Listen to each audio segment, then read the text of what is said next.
Assalamualaikum warahmatullahi wabarakatuh.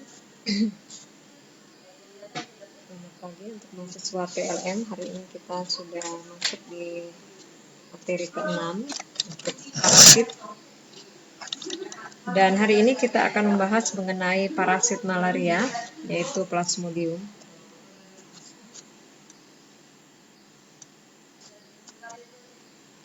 Kalau dilihat dari sejarahnya, malaria ini diambil dari bahasa Italia yang berasal dari kata mal yang artinya busuk dan aria yang artinya udara.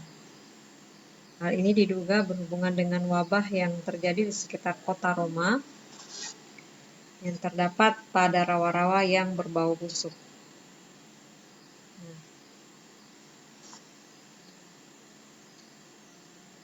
Kemudian pada abad ke-19, Laveran, seorang ahli yang menemukan mengenai malaria pertama kali, itu melihat adanya bentuk pisang yang sekarang kita kenal dengan gapitosit, itu pada darah seseorang penderita malaria. Nah, kemudian barulah setelah itu diketahui bahwa malaria itu ditularkan oleh nyamuk, yaitu nyamuk Anopheles yang terdapat di rawa-rawa. Adapun parasit penyebab malaria adalah Plasmodium. Nah, Plasmodium ini ada beberapa spesies, ada Plasmodium falciparum sebagai penyebab penyakit malaria tropika, Plasmodium pipax sebagai penyebab penyakit malaria tertiana, Plasmodium malariae penyebab penyakit malaria quartana, Plasmodium ovale ini adalah Plasmodium yang jarang kasusnya ada di Indonesia. Ada tapi sedikit di Indonesia Timur dan di Afrika. Kemudian yang terbaru ini adalah adanya jenis Plasmodium knowlesi. Nah, ini ada di Asia Tenggara. Nah, untuk distribusinya sendiri, Plasmodium falciparum ini ditemukan di daerah tropis, terutama Afrika dan Asia Tenggara. Di Indonesia, parasit ini tersebar di seluruh kepulauan dan masih menjadi masalah kesehatan masyarakat di beberapa daerah. Adapun Plasmodium pipax ini ditemukan di daerah subtropis, Rusia, Afrika, dan Afrika Barat. Kalau di Indonesia, ini cukup tersebar luas, kosmopolit di seluruh kepulauan, dan di daerah ini daerah endemis prevalensinya sangat tinggi untuk Plasmodium pipax. Jadi ini yang ada di Indonesia kasusnya banyak, yaitu pipax dan falciparum. Nah, kalau ovale ini dia lebih banyak di Afrika. Kemudian kalau di Plasmodium malariae ini di daerah tropis dan subtropis. Demikian juga untuk knowlesi di negara Asia Tenggara, namun yang paling sering terjadi dan ada kasusnya itu falciparum dan pipax, ini yang ada di Indonesia. Nah, bagaimana infeksi sehingga seseorang bisa ada Plasmodium di dalam tubuhnya yang kemudian menyebabkan malaria? Jadi cara masuknya Plasmodium ke dalam tubuh ini adalah melalui gigitan vektor, yaitu Anopheles. Jadi dia nyamuknya itu hanya Anopheles betina yang mengandung sporozoid. Nah, itu dia cari masuknya pertama kali adalah melalui gigitan nyamuk. Bisa juga dengan infeksi intrauterin untuk malaria kongenital. Jadi seorang ibu yang hamil kemudian kena malaria, maka dia bisa menularkan malarianya itu dalam darahnya ke janinnya, disebut dengan intrauterin. Kemudian melalui transfusi dari orang yang kena malaria darahnya ya, maka ini juga bisa menular ke orang lain. Kemudian menggunakan jarum suntik yang terkontaminasi dengan Plasmodium. Itu beberapa cara masuknya dari Plasmodium ini ke dalam tubuh. Jadi infeksi untuk gigitan vektor, yaitu melalui gigitan nyamuk Anopheles betina, kita lihat pada gambar sini, itu ada melalui sporozoidnya, kemudian nanti Plasmodiumnya akan masuk ke dalam tubuh. Bagaimana siklus hidup Plasmodium? Siklus hidup Plasmodium itu terbagi menjadi 2 fase, yaitu fase di hati dan fase di eritrosit. Jadi Plasmodium itu dia memiliki 2 host space, yaitu host space tetap, host space definitif, dan hospes perantara. Tentunya kalian sudah paham bahwa hospes, yang dikatakan hospes definitif adalah manakala parasit hidup pada hospes tersebut sampai mengalami stadium seksual. Itu disebut hospes definitif. Ya, jadi untuk hospes definitifnya adalah nyamuk, dan hospes sementaranya adalah manusia. Nah, pada manusia sendiri, itu daur hidup dari plasmodium ini ada 2 fase. Yang pertama di hati atau fase eksoeritrositik. Ini untuk 4 spesies, semuanya mengalami fase ini. Sedangkan untuk skizogoni eksoeritrositik sekunder, fase di hati tapi fase yang keduanya ya, skizogoninya eksoeritrositik sekunder, ini hanya terjadi pada Plasmodium vivax dan ovale. Nah, hal ini karena pada 2 spesies ini itu ada stadium hipnozoid atau dorman. Ya. Kemudian untuk siklus separ ini hanya terjadi 1 kali. Selanjutnya, fase yang kedua adalah eritrosit, yaitu fase skizogoni eritrositik atau pembentukan skizon, kemudian gametogoni atau pembentukan gametosit. Nah, di sini siklus eritrosit ini itu dia lebih dari 1 kali. Nah, di sini kita lihat pada gambar bagaimana sporozoid yang ditusukkan oleh nyamuk Anopheles yang mengandung plasmodium dalam sporozoidnya itu akan masuk ke fase preeritrositik di fase di hati. Kemudian setelah itu nanti dia akan masuk ke fase eritrosit. Di sini. Nah, untuk Plasmodium vivax dan ovale itu mengalami fase hipnozoid ya. Jadi dia akan berulang di sini. Nah, selanjutnya nanti ini akan mengalami fase di eritrosit dan nanti sampai pada fase gametosit. Setelah tahapan pada fase gametosit, maka gametosit jantan dan betina inilah nanti yang kemudian apabila ada nyamuk Anopheles berikutnya yang menggigit dan mengisap darah yang sudah ada plasmodium dalam bentuk gametositnya, maka gametosit inilah yang kemudian akan mengalami siklus berikutnya di dalam tubuh hospes definitif ini. Dalam hal ini adalah Anopheles ini.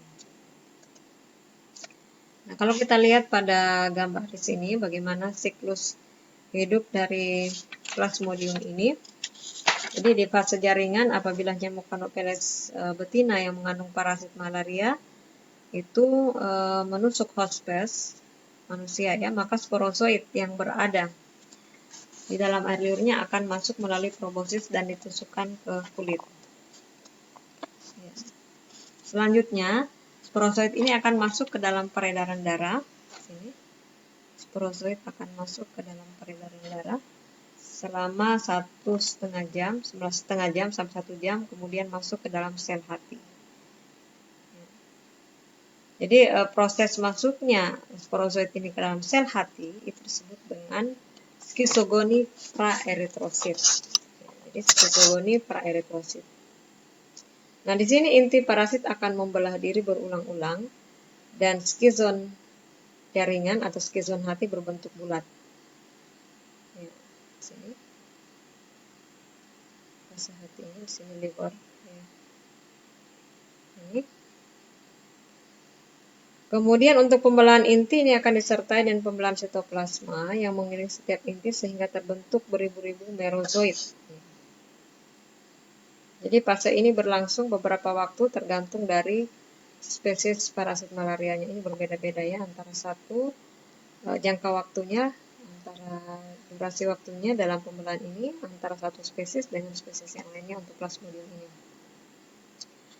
Pada akhir fase praeritrosit, sini skizonnya, maka skizon ini akan pecah atau ruptur. Nah, ini kemudian akan masuk ke peredaran darah.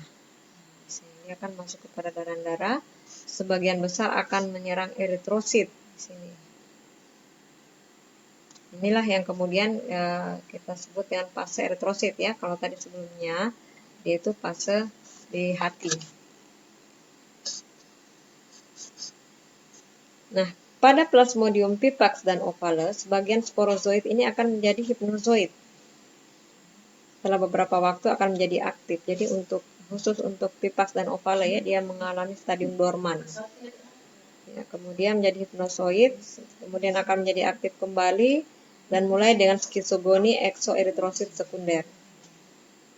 Jadi proses hipnozoid ini untuk Plasmodium pipax dan ovale ini dikenal dengan relapse ya, dorman ya, dia akan kembali pada waktu tertentu. Kemudian untuk fase di eritrosit sendiri,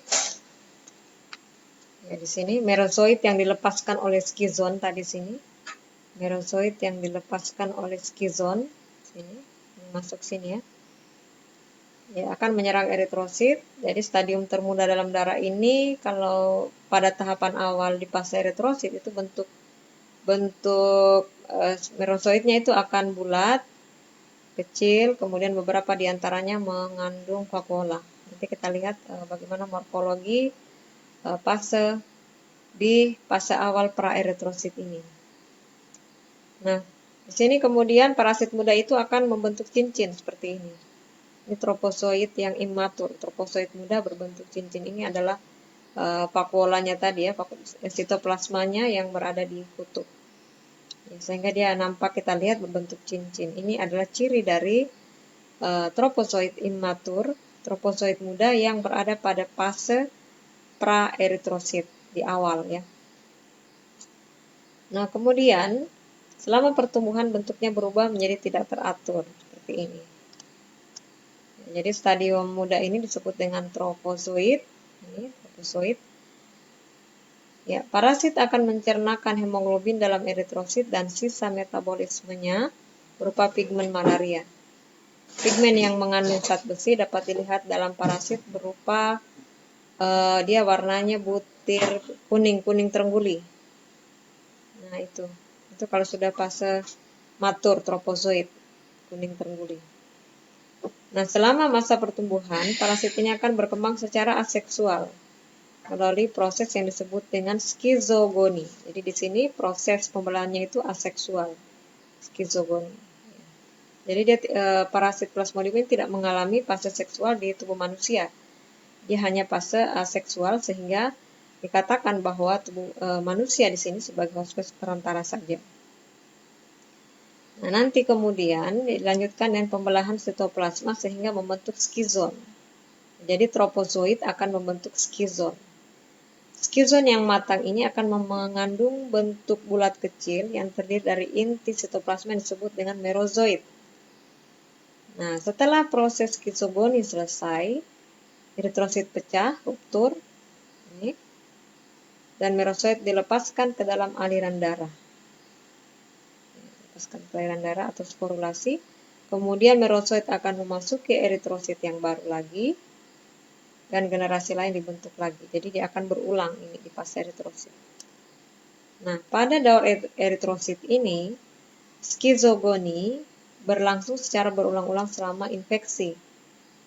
Nah, ini yang kemudian menimbulkan parasitemia, meningkat angka parasitnya ya.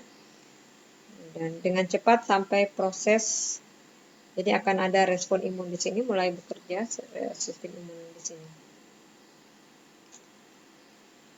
Jadi perkembangan parasit dalam eritrosit ini menyebabkan perubahan dalam eritrosit itu, sehingga eritrosit menjadi besar, pucat, dan bertitik-titik. Di sini nanti kita lihat ada titik Maurer, ada titik Skupner ya, nanti tergantung spesiesnya. Nah, perubahan ini khas untuk setiap spesies parasit. Ya.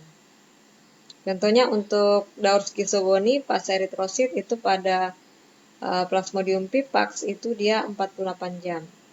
Sedangkan pada Plasmodium ovale dia kurang dari 48 jam. Kita lihat di sini ya. Nanti kita lihat di sini sebentar. Fasenya bagaimana? Plasmodium pipax itu fase praeritrositnya 6-8 hari.